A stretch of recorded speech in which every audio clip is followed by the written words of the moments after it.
तो आज हम कक्षा 12 के भूगोल का जो दूसरा लेसन है उसे पूरा करेंगे।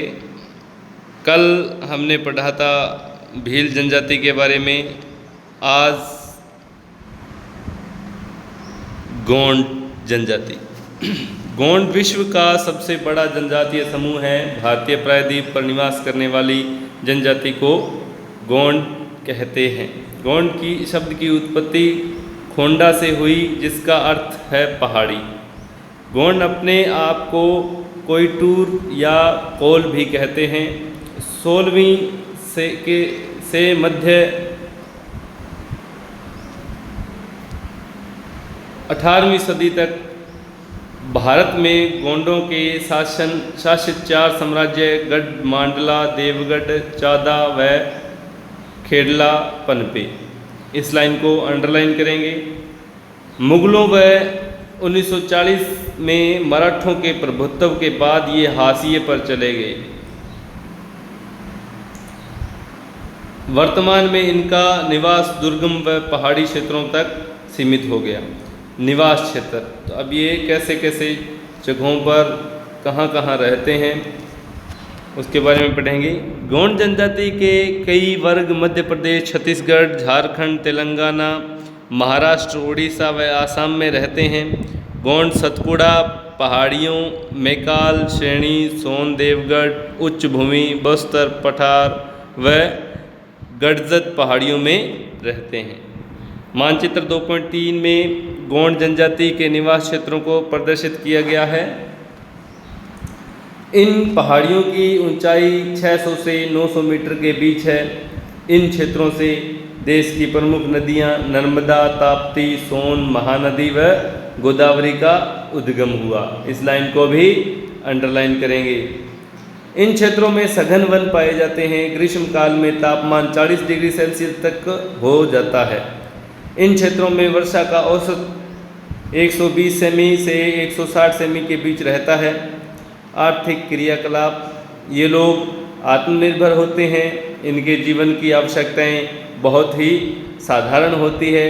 इन लोगों का मुख्य व्यवसाय झूमिंग कृषि व आखेट है। इस लाइन को अंडरलाइन करेंगे क्योंकि यह पिछले वर्ष में अर्धवार्षिक परीक्षा में यह प्रश्न आ चुका है। इस लाइन को आप अंडरलाइन करेंगे। कुछ वनोत्पाद संग्रह, पशुपालन व मछली पकड़ने का कार्य भी करते हैं। दीपा कृषि झूमिंग कृषि का एक प्रकार है, जिसमें भूमि पर 2-3 वर्ष खेती करने के बाद उसे पड़त छोड़ दिया जाता है। तो झूमिंग कृषि किसे कहते हैं, इसकी ये परिभाषा या अर्थ है, इसे भी अंडरलाइन करेंगे। इस प्रकार की कृषि में पेड़ों व झाड़ियों को जलाकर व भूमि को साफ कर खेत तैयार किया जाता है। उसमें फावड़े या हल से कुरेदकर बीजों को छिड़ककर बोया जाता है।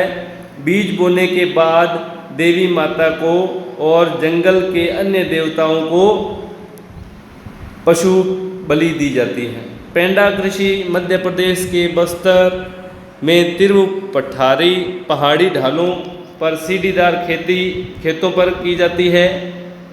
खेतों में मिट्टी की आर्द्रता को बनाए रखने के लिए निचले भागों में लकड़ी के लट्ठे रख दिए जाते हैं, जिनसे मिट्टी का कटाव भी नहीं होता। कुरुख, केवट और धीवर वर्ग के गोंड मछुआ कर्म द्वारा जीवन यापन करते हैं। पशुपालन भी किया जाता है। इसमें रावत वर्ग का मुख्य पेशा पशुचारण करना व दूध बेचना है। तो इस पैरे को पूरे को अंडरलाइन करोगे और इनके जो जीवन यापन के जो तरीके हैं उन्हें आप मुख्य रूप से अच्छी तरह पढ़ेंगे और याद रखेंगे। आखेट, ये जानवरों का शिकार करते हैं। भारत में आखेट करना अब राजकीय नियमों से निषेध है।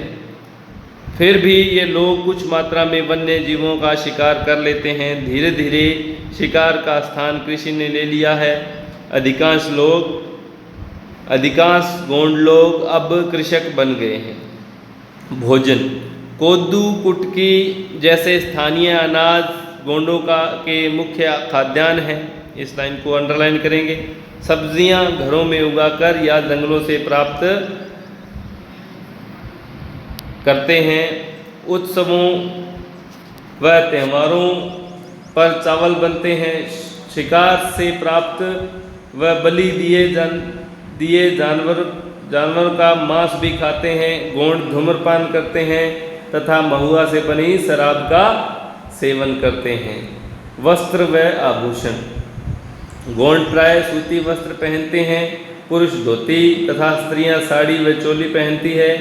पुरुष व स्त्रियां दोनों चांदी व एल्यूमिनियम के गहने पहनते हैं। स्त्रियां कांच की रंग बिरंगी चूड़ियां व गले में काले मनकों व कोड़ियों से बना हार पहनती है। स्त्रियां अक्सर शरीर पर गोदना गुदवाती है। चित्र 2.13 में गोंड महिला द्वारा शरीर पर गुदवाया गोदना देख सकते हैं। लड़कियां अपने बालों के जूड़े में सफ़ेद बांस से बने आधे दर्जन के कंघे रखती है।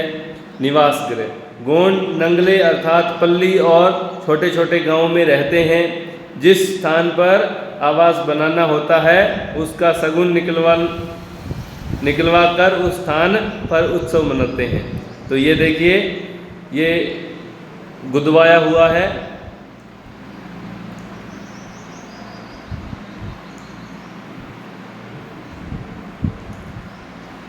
यहाँ बतख या मुर्गे की बलि दी जाती है। इनके मकान घास फूस व मिट्टी के बने होते हैं, जिसमें रहने का कमरा, रसोई, बरामदा व पूजाघर जरूर होता है। चित्र 2.14 में गोंड आवास प्रवेश का उत्सव का दृश्य।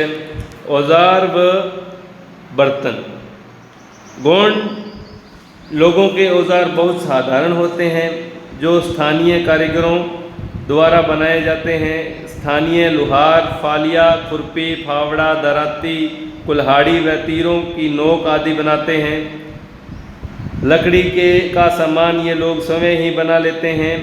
गोंड के घरों में कुछ चारपाइयाँ तथा लकड़ी के स्टूल होते हैं। दरियाँ बैठने व सोने के लिए काम में ली जाती है।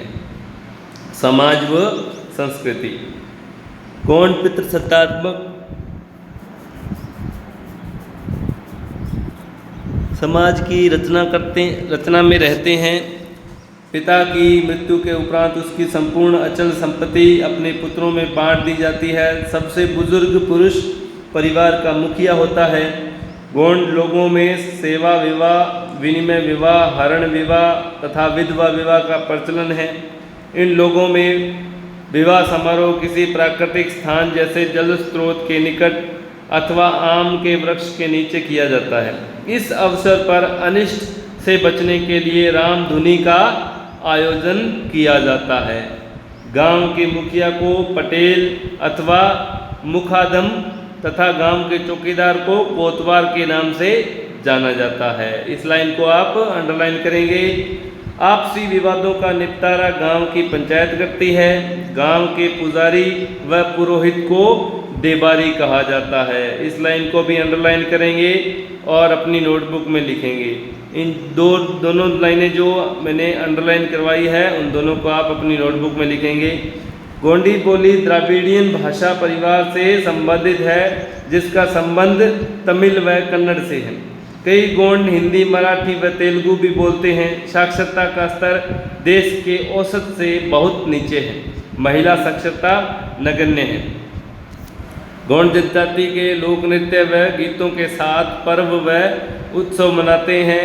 गोंड पूर्णिमा को चांदनी रात में इकट्ठे होकर गाने व नाचने का पूरा आनंद लेते हैं। स्त्री व पुरुष दोनों साथ नाचते हैं। धुलिया गोंडों की प्रमुख गायक जाति है। इस लाइन को भी अंडरलाइन करेंगे। प्रधान गोंडों की मान्यताओं व इतिहास को गाकर लोगों को सुनाते हैं। प्रधान की कथा अनुसार जब गोंड के भगवानों ने जन्म लिया तो उनका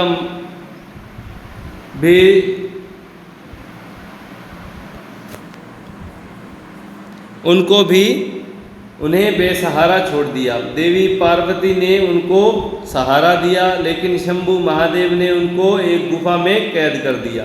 गोंडों के नायक पाहेनड़ी कपार लिंगम ने देवी जंगूबाई की मदद से उन्हें गुफा से आज़ाद करवाया। इस लाइन को अंडरलाइन करेंगे।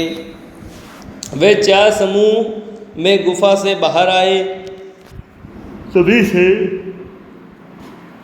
गोंड 4 मुख्य वर्गों में बंटे हुए हैं, जिसे गोंडी भाषा में सग्गा कहते हैं। इस लाइन को अंडरलाइन करेंगे। गोंड भूतकाल में मुर्गों को आपस में लड़ाकर अपना मनोरंजन करते हैं। बड़ा देव श्री शंभु महादेव व परशापैन इनके प्रमुख देवता हैं। शीतला माता व छोटी माता देवी की भी पूजा करते हैं। ये लोग देवी देवताओं का प्रसन्न करने के लिए भेड़ बकरियों की बलि देते हैं। इनमें अनेक प्रकार के जादू टोने का प्रचलन है। रात्रि जागरण करते हैं। अधिकांश गोंड हिंदू है, पर कुछ लोग प्रकृति पूजक हैं। प्रकृति पूजकों का विश्वास है कि भगवान वनों में निवास करता है। गोंड लोग काली दंतेश्वरी व बड़ा देव को नर बलि भी देते हैं, जिसे 19वीं सदी में अंग्रेजों ने प्रतिबंधित कर दिया था। गोंड जनजाति के लोग मृत शरीर को जलाने व दफनाते हैं। इनका विश्वास है कि आत्मा अजर अमर है। आधुनिक संस्कृति से संपर्क। गोंड लोगों के आवासीय क्षेत्रों में औद्योगिक विकास के कारण विगत 30 वर्षों में श्रमिक कर्म की प्रवृत्ति बढ़ी है। बड़ी संख्या में लोग खदानों व विनिर्माण उद्योगों में श्रमिकों के रूप में कार्य करने लगे हैं। खनन व निर्माण केंद्रों के समीप इनकी नई व स्थायी बस्तियां बस गई है।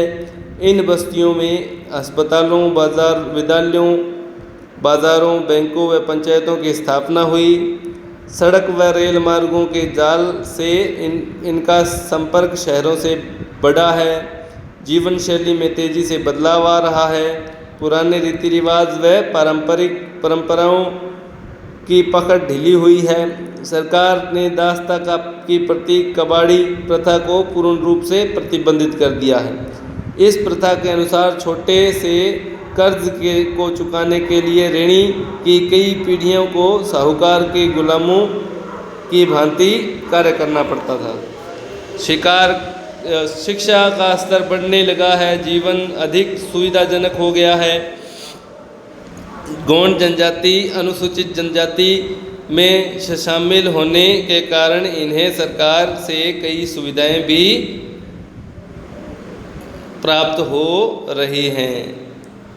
तो आज हमने इस दूसरे लेसन को कंप्लीट कर लिया है। इसके कुछ महत्वपूर्ण बिंदु है। तो सबसे पहले आप अपनी नोटबुक में जो जो लाइनें आपको अंडरलाइन करवाई गई है उन्हें लिखोगे। उसके बाद महत्वपूर्ण बिंदुओं को अपनी नोटबुक में लिखोगे और अपना होमवर्क कंप्लीट करके फ़ोटो सेंड करोगे। कल आपको इस लेसन के प्रश्न उत्तर करवाएंगे। उससे पहले आपको ये महत्वपूर्ण बिंदु तथा जो लाइनें अंडरलाइन करवाई गई है वो आप लिखोगे और PDF सेंड करोगे। आज के लिए इतना ही। धन्यवाद।